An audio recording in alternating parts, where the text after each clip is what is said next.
16 июня в отделе национальной и краеведческой литературы и библиографии Национальной библиотеки народный художник Удмуртии, заслуженный художник России Петр Васильевич Ёлкин встретился с учащимися Ижевской школы искусств номер 9.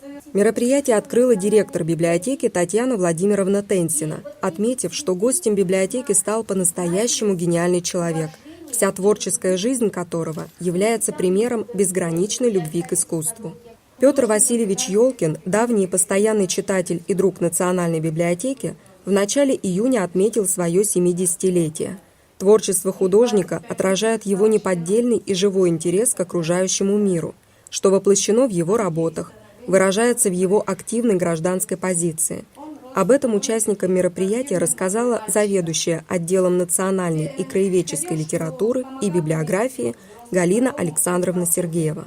Заведующая сектором продвижения национальной и краеведческой литературы Светлана Аркадьевна Вардакова представила наиболее интересные издания выставки «Народный художник Удмуртии» к 70-летию Петра Ёлкина.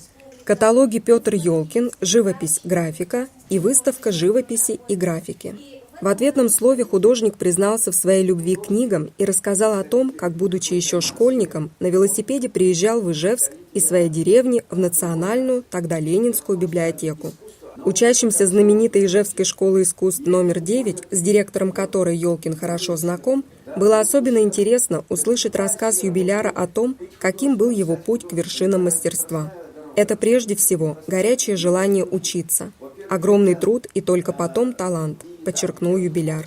Он поделился с юными художниками секретами профессионального мастерства, рассказал о своих поездках по странам Азии, Африки, Америки, об истории создания портретов известных людей Удмуртии, а также пригласил посетить свою персональную выставку «О людях и мире», которая проходит в Удмуртском республиканском музее изобразительных искусств.